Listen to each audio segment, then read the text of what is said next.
So Kate thinks she had it tough being between the cartoon and the snack. I'm between all of that and adult beverages. Bear with me for just a few. There are hundreds of books written about how to be successful, but the true secret of success can be summed up in just 2 words: be nice. Looking back, every opportunity of any significance that I've had in my life has come to me because I was nice to someone. What do I mean by nice? A lot of people transmogrify it to kind. I say being nice is the key to success, and they say, yes, it's important to be kind. And I agree, it's important to be kind, but that's not the same as nice. Kind suggests a sort of superiority. We're kind to the disadvantaged, to children, to animals. We bestow our kindnesses. Nice does not mean doormat. Set boundaries, but do it in a nice way. Let that underperforming employee go in a nice way. As a matter of fact, if you have an employee that's proven that they can't be successful at their job, the nice thing to do is let them go so that they can find a place where they can be a success. Be a tough negotiator in a nice way. Someone with whom I negotiated many deals over the years once described me as tough but fair. And he went on to say, she's always looking for creative ways to make it work for both parties. That's being nice. Being nice is an exchange between equals, neither benevolent nor obsequious. It's about recognizing the other person's humanity, being empathetic, engaging with them in an authentic way. It's about treating them as you would like to be treated. Sound familiar?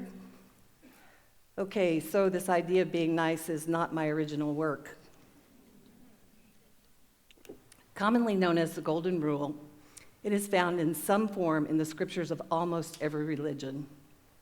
Hinduism, one should always treat others as they themselves wish to be treated. Zoroastrianism, what is disagreeable to you, do not do unto others. Buddhism, do not hurt others with that which causes you pain.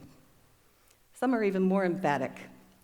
When Confucius was asked if there's a single word that could serve as the principle of conduct in life, he said, the word is shu. Do not impose on others what you yourself do not desire. When a man challenged Hillel, one of the greatest leaders in Jewish history, to teach him the whole Torah while he stood on one foot, Hillel said, what is hateful to you, do not do to your neighbor. That is the whole Torah. All the rest is commentary. When Jesus was asked, which is the greatest commandment, he said, you shall love the Lord your God with all your heart, with all your soul, and with all your mind. This is the greatest and first commandment. A second is like it. You shall love your neighbor as yourself. Being nice is some powerful juju. My life story is filled with examples of the power of being nice. Traveling to the interviews for my first job out of law school, I was sitting next to a guy that was wearing jeans and boots. On learning the purpose of my trip, he told me that he was a lawyer. He described his practice in broad terms and asked me a lot of questions. He inquired why I had gone to St. Louis University School of Law, a good school, but not one of the top. I told him they gave me a great scholarship and a great education. On parting ways, he asked me for a copy of my resume. Turns out, he was the head of the recruiting committee for one of the largest and most prestigious law firms in Dallas, where I was soon privileged to start my career. Years later, he told me that the firm badly needed someone who didn't have her nose in the air. Fast forward to 1994. My job required a lot of travel, and I frequently went to and from the airport with a car service driver named David. In that era, Barney the dinosaur was the Elvis of the preschool set. And David was also very excited because he was frequently driving the Barney people. He really liked them, especially Barney's creator, Cheryl Leach. He would tell me stories about them, and I'd listen to his stories. I'd also ask him about his family and always thank him for his help. At one point, David told me that the Barney people were going to hire a lawyer. They had him picking up candidates for the job who were coming in from New York and LA. He told me they were rude and mean to him. I told him I was really sorry he was being treated that way. A few weeks later, my phone rang. It was Cheryl Leach. Apparently, David had been telling her about me as well. And it was through that connection, that car service driver that I was nice to, that I became Barney's lawyer. One final one.